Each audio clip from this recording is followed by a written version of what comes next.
Hello guys. इस साल का जो है तो ईयर्स जो है तो समाप्त होने वाला है। आज लास्ट दिसंबर है और आने वाले सालों की जो है तो आप लोगों के लिए हैप्पी न्यू ईयर है। और आप लोग जो है तो जो अपना आप लोगों का लक्ष्य हो उसे आप अच्छे से हासिल करें और पढ़ाई करें, जिससे आपके जीवन में जो भी हासिल करना चाहें सब आप हासिल करें। अब चलिए आप लोग पढ़ाई अब अपन लोग पढ़ाई स्टार्ट करते हैं। अब को आज क्या पढ़ना, देखिए आपका जो यूनिट नंबर 11 है, इलेक्ट्रिसिटी है, क्लास 10th का, वो पूरी तरह से कंप्लीट हो चुके हैं। एग्जाम्पल के जो कुछ क्वेश्चन है उसे शार्ट्स में डालती जाती हूँ, आप लोग उसे जो है तो करते जाइएगा। और ये आपका जो है तो इधर जो फिजिक्स पहले कंप्लीट करवा देते हैं, इसके बाद बायो का एक चैप्टर है उसको भी करवा दूंगी। क्या पढ़ना आज अपने को, ये आपका चैप्टर नंबर 12 है, विद्युत धारा के चुंबकीय प्रभाव। तो चलिए देखते हैं। विद्युत के पिछले अध्याय में हमने विद्युत धारा के तापीय प्रभावों के बारे में अध्ययन किया था। विद्युत धारा के अन्य प्रभाव क्या हो सकते हैं? हम जानते हैं कि विद्युत धारा वाही तार चुंबक की भांति व्यवहार करता है। इस तथ्य का पुनः अवलोकन करने के लिए आइए एक क्रियाकलाप करते हैं। देखिए क्रियाकलाप क्या है आपका, 12.1 है। तांबे का एक सीधा मोटा तार लीजिए तथा इसे चित्र 12.1 में दर्शाए के अनुसार विद्युत परिपथ के दो बिंदुओं x तथा y के बीच रखिए। ये देखिए तांबे का तार रखा जो x y के बीच में रखा हुआ है। तार एक्स वाई कागज की सतह के लंबवत रखना है। कागज की सतह के किस प्रकार रखना है? लंबवत रखना है। इस तांबे के तार के निकट क्षैतिज रूप में एक छोटी दिक् सूचक रखिए और एक छोटा क्या है, देखिए दिक् सूचक रखा है जो येलो कलर से गोला बना हुआ है, जो कि दिखा रहा है दिशा को कि नॉर्थ साउथ आपका। इस तांबे के तार के निकट क्षैतिज रूप में एक छोटी दिक् सूचक रखिए। इसकी सुई की स्थिति नोट कीजिए। प्लग में कुंजी लगाकर विद्युत परिपथ में विद्युत धारा प्रवाहित कराइए। दिक् सूचक सुई की स्थिति में परिवर्तन का प्रेक्षण कीजिए। ये देखिए इसमें क्या लगा हुआ, आर प्रतिरोध है और आपका एक्स और ये वाई क्या है आपका, एक्स वाई कागज की सतह में क्या रखा हुआ है, ये जो तांबे का तार का जो है तो एक बना करके इस तरह से इसको रखा गया है। और इसमें क्या एक दिक् सूचक है और एक बैटरी है, एक मीटर है आपका, और क्या है इसमें कुंजी है। जिस प्रकार अपन इलेक्ट्रिसिटी में पढ़े थे उसी तरह इसमें उसी से संबंधित है ये। अगर आपको इलेक्ट्रिसिटी चैप्टर समझ में आ गया है तो ये बहुत आसानी से समझ में आ जाएगा गाइज। और इसमें सवाल भी बहुत कम है, आपको बस इसे समझना है। ये बहुत ईजी है ये आपका विद्युत धारा के चुंबकीय प्रभाव। धातु के चालक से विद्युत धारा प्रवाहित कराने पर दिक् सूचक सुई विक्षेपित होती है। जब धारा इसमें प्रवाहित करेंगे तो क्या होगा, दिक् सूची जो आपकी ये है दिक् सूचक जो सुई है तो क्या होगी, इसमें जो है तो विक्षेपित हो जाएगी, जिससे क्या पता चलेगा कि धारा इसमें प्रवाहित हो रही है। फिर इसके बाद क्या है, हम देखते हैं कि सुई विक्षेपित हो जाती है। इसका क्या तात्पर्य है? इसका यह अर्थ है कि तांबे के तार से प्रवाहित विद्युत धारा ने एक चुंबकीय प्रभाव उत्पन्न किया है। यानी कि जो धारा प्रवाहित हो रही है, जो दिक् सूचक आपकी सुई है उसमें अगर उसमें विक्षेपित हो रही है सुई, तो उसमें से क्या पता चलता है अपने का, उसमें मैग्नेटिक फील्ड जो है तो उत्पन्न हो रहा है। इस प्रकार हम यह कह सकते हैं कि विद्युत और चुंबकत्व एक दूसरे से संबंधित है। तब गतिमान चुंबकों के विद्युतीय प्रभाव, देखिए किसने खोज किया था, हैंस क्रिश्चियन ऑस्ट्रेड ने 1777 से 1851 में 19वीं शताब्दी के अग्रणी वैज्ञानिकों में से एक हैं। हैंस क्रिश्चियन ऑस्ट्रेड ने विद्युत चुंबकत्व को समझाने में एक निर्णायक भूमिका निभाई। सन 1820 ईस्वी में उन्होंने अकस्मात यह खोजा कि किसी धातु के तार में विद्युत धारा प्रवाहित करने पर पास में रखी दिक् सूची में विक्षेप उत्पन्न हुआ। अपने प्रेक्षणों के आधार पर ऑस्ट्रेड ने यह प्रमाणित किया कि विद्युत तथा चुंबकत्व परस्पर संबंधित परिघटनाएं हैं, मतलब दोनों का रिलेशन है। उनके अनुसंधान के आगे जाकर नई नई प्रौद्योगिकी जैसे रेडियो, टेलीविजन, तंतु प्रकाशिकी आदि का सृजन किया। उन्हीं के सम्मान में चुंबकीय क्षेत्र की तीव्रता का मात्रक क्या रखा गया, ऑस्ट्रेड रखा गया। ये तो आप नोट कर लीजिएगा। आप लोग जब भी पढ़ाई करना बैठें तब आप लोग जो है तो नोटबुक और कॉपी मतलब पेन लेके बैठें, जो आपको इम्पोर्टेंट लगता है उसे नोट कर लेना है, ठीक है ना। जैसे चुंबकीय क्षेत्र की तीव्रता का मात्रक क्या होता है आपका, ऑस्ट्रेड होता है। और किनके नाम पर रखा गया, तो हैंस क्रिश्चियन ऑस्ट्रेड के नाम पर रखा गया है। कि उत्क्रमित संभावना के विषय में आप क्या क्या कह सकते हैं। इस अध्याय में हम चुंबकीय क्षेत्रों तथा इसी प्रकार के विद्युत चुंबकीय प्रभावों का अध्ययन करेंगे। हम विद्युत चुंबकों तथा विद्युत मोटरों के विषय में भी अध्ययन करेंगे जो विद्युत धारा के चुंबकीय प्रभाव पर आधारित होता है। इसके साथ ही हम विद्युत जनित्र के विषय में भी जानकारी प्राप्त करेंगे जो गतिमान चुंबकों के विद्युतीय प्रभाव पर आधारित है। यानी कि जो जनित्र हैं जिनके विषय में अपने को जानकारी प्राप्त करना हो क्या है, जो चुंबक के विद्युतीय प्रभाव पर आधारित है। अब आपका 12.1 देखिए, चुंबकीय क्षेत्र और क्षेत्र की रेखाएं। मतलब ये जो चुंबकीय क्षेत्र उत्पन्न करती हैं ये रेखाएं किस प्रकार से गति करती हैं, इनके बारे में भी ध्यान देना और इसे भी नोट कर लेना है गाइस। चलिए अब देखते हैं। जैसे आपको नॉर्थ से साउथ की ओर जो जाती हैं इसकी जो जैसे जिस प्रकार से बनता है, मतलब इनकी जो रेखाएं जिस प्रकार से अपन कल्पना करते हैं तो कैसे जाती हैं, नॉर्थ टू साउथ जाती हैं। और अंदर जब इसकी जो आपका जो मैग्नेट होता है अंदर इसके जो मैग्नेट के अंदर किस प्रकार से गति करती हैं, आपके साउथ टू नॉर्थ करती हैं। इस चीज़ को आपको नोट करना है। हम इस तथ्य से भली भांति परिचित हैं कि किसी क्षण चुंबक के निकट लाने पर दिक्सूचक की सुई विक्षेपित हो जाती है। वास्तव में दिक्सूचक की सुई एक छोटा क्षण चुंबक ही होती है। किसी दिक्सूचक की सुई के दोनों सिरे लगभग उत्तर और दक्षिण दिशाओं की ओर संकेत करते हैं। उत्तर दिशा की ओर संकेत करने वाले सिरे को क्या बोलते हैं, उत्तरोन्मुखी ध्रुव अथवा उत्तर ध्रुव कहते हैं। दूसरा सिरा जो दक्षिण दिशा की ओर संकेत करता है उसे क्या कहते हैं, दक्षिणोन्मुख या दक्षिणीमुखी ध्रुव अथवा दक्षिण ध्रुव कहते हैं। विविध क्रियाकलापों के द्वारा हमने यह प्रेक्षण किया है कि चुंबकों के सजातीय ध्रुवों में परस्पर प्रतिकर्षण तथा विजातीय ध्रुवों में परस्पर आकर्षण होता है। अब चुंबक में क्या होता है, जो सजातीय यानी कि सेम जैसे प्लस प्लस ले जाएंगे तो क्या होगा, प्रतिकर्षण होगा, लेकिन प्लस माइनस ले जाएंगे तो क्या होगा, आकर्षण होगा। फिर देखिए क्रियाकलाप 12.2 क्या कहता है आपका, किसी चिपचिपे पदार्थ का उपयोग करके ड्राइंग बोर्ड पर एक सफ़ेद कागज लगाइए। एक कागज लेना अपने को, इसके बीचों बीच एक छड़ चुंबक रखिए। छड़ चुंबक के चारों ओर एक समान रूप से कुछ लौह चूर्ण छितराइए। इस कार्य के लिए नमक छितरावर का उपयोग भी किया जा सकता है। अब बोर्ड के धीरे से क्या करना है, थपथपाइए इसको। आप क्या प्रेक्षण करते हैं इसमें, आप मतलब किस प्रकार से देखेंगे जो ये मैग्नेट है किस प्रकार से कार्य कर रहा है, इसमें जो ये रेखाएं बन जाती हैं किस प्रकार से बनती हैं। छड़ चुंबक के निकट का लौह चूर्ण स्वयं ही चुंबकीय क्षेत्र रेखाओं के अनुदिश संरेखित हो जाता है। मतलब जिस प्रकार से चुंबकीय रेखाएं गति करती हैं उसी प्रकार से ये जो लौह का चूर्ण रखते हैं तो क्या करता है, उसी प्रकार से ये जो है तो उसको खींचता है और उसी प्रकार से ये रेखाएं बना देता है कि किस प्रकार से। ये देखिए आपका ये साउथ टू नॉर्थ जाती हैं और नॉर्थ में समाप्त हो जाती हैं। लेकिन जब आपसे अंदर से पूछेगा जो तो किस प्रकार से गति करती हैं तो आपको जो है तो नॉर्थ से साउथ की ओर जाती हैं, बाहर जब रहेगा, और जब अंदर रहेगा साउथ टू नॉर्थ जाएंगी। अब देखिए देख लेते हैं अपन क्या बोलता है। लौह चूर्ण स्वयं को चित्र 12.2 में दर्शाए गए पैटर्न में व्यवस्थित कर लेता है। लौह चूर्ण इस प्रकार के पैटर्न में क्यों व्यवस्थित होता है, यह पैटर्न क्या दिशा निर्देशित करता है। चुंबक अपने चारों ओर के क्षेत्र में अपना प्रभाव आरोपित करता है, अतः लौह चूर्ण एक बल का अनुभव करता है। इसी बल के कारण लौह चूर्ण इस प्रकार पैटर्न में व्यवस्थित हो जाता है। किसी चुंबक के चारों ओर का वह क्षेत्र जिसमें उसके बल का संसूचक किया जा सकता है उस चुंबक का चुंबकीय क्षेत्र कहलाता है। मतलब चुंबकीय क्षेत्र क्या कहलाता है, जो चुंबक के चारों ओर जो रेखाएं बन जाती हैं वही क्या है आपका चुंबकीय क्षेत्र, मैग्नेटिक फील्ड कहलाता है। वह रेखाएं जिनके अनुदिश लौह चूर्ण स्वयं संरेखित होता है चुंबकीय क्षेत्र रेखाओं का निरूपण करती हैं। क्या किसी छड़ चुंबक के चारों ओर चुंबकीय क्षेत्र रेखाएं प्राप्त करने के अन्य कोई उपाय भी हैं। वास्तव में आप स्वयं किसी छड़ चुंबक की चुंबकीय क्षेत्र रेखाएं खींच सकते हैं। क्रियाकलाप 12.3 में अब देखिए, एक छड़ चुंबक एक छोटी दिक्सूची लीजिए।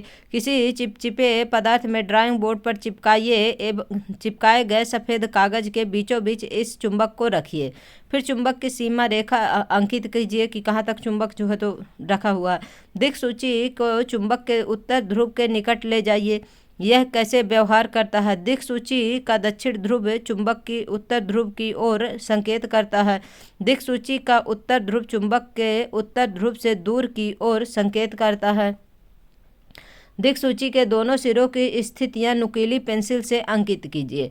अब दिक्सूची को इस प्रकार रखिए कि इसका दक्षिण ध्रुव उस स्थिति पर आ जाए जहां पहले उत्तर ध्रुव की स्थिति को अंकित किया गया था।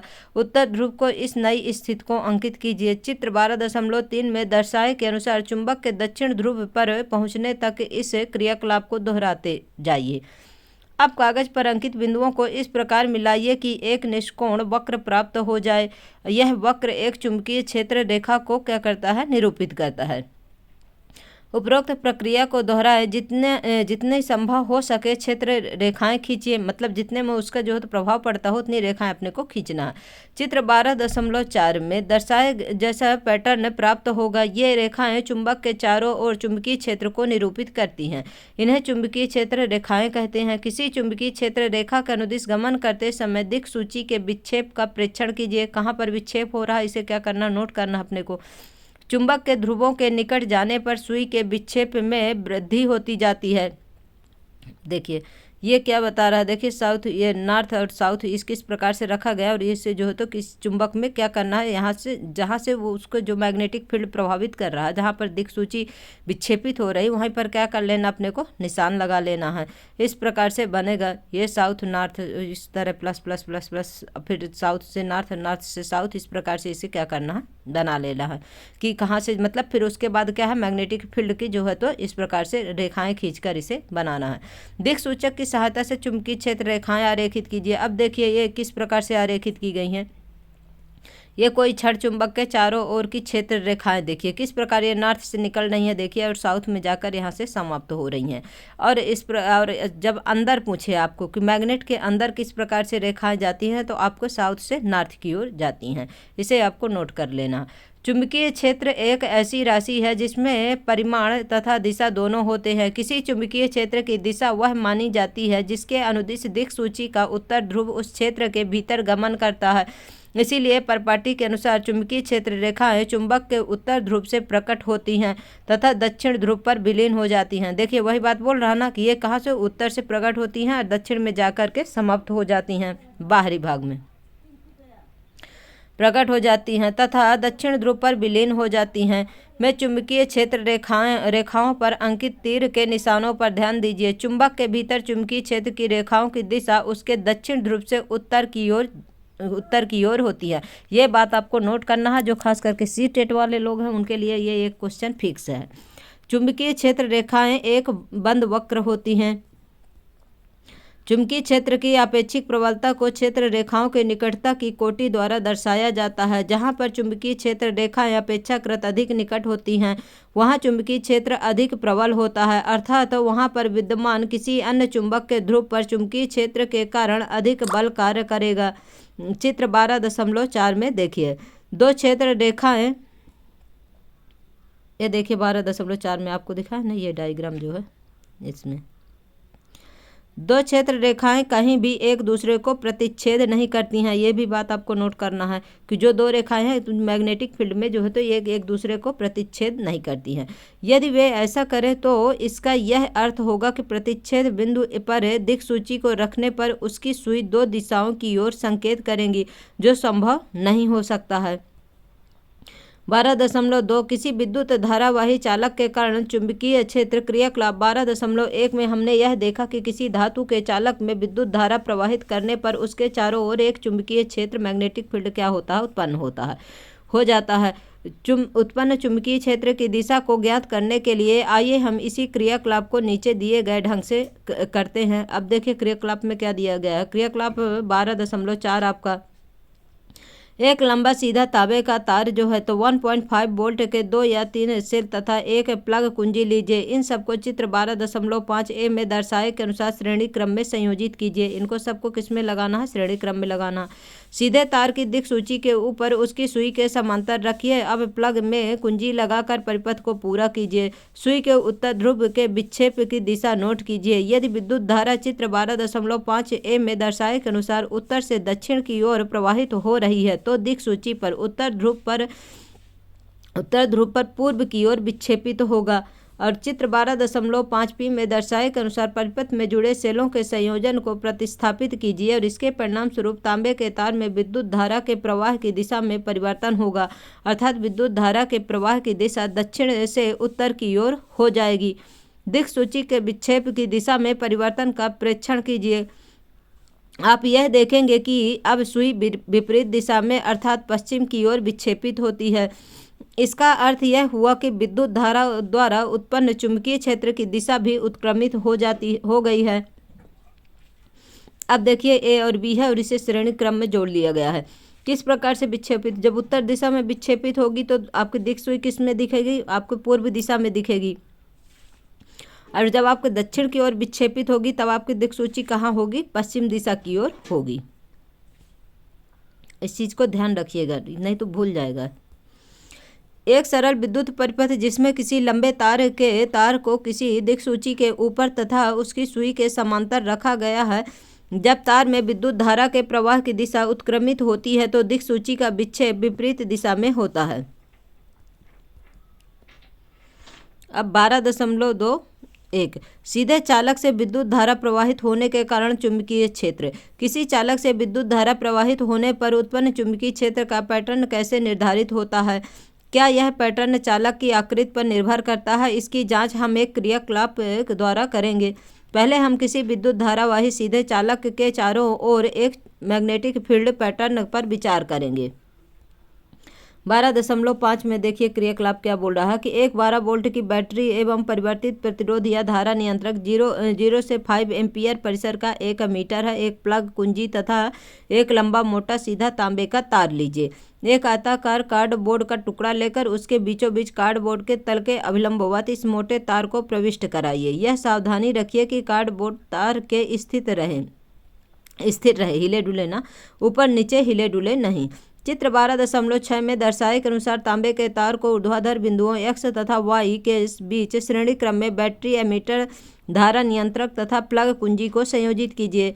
तार के चारों ओर कार्डबोर्ड पर कुछ लौह चूर्ण एक समान रूप से छितराइए। इसके लिए आप नमक छितरावन का उपयोग भी कर सकते हैं। धारा नियंत्रक के परिवर्तक को किसी एक नियत स्थिति पर रखिए तथा एमीटर में विद्युत धारा का पाठ्यांक नोट कीजिए।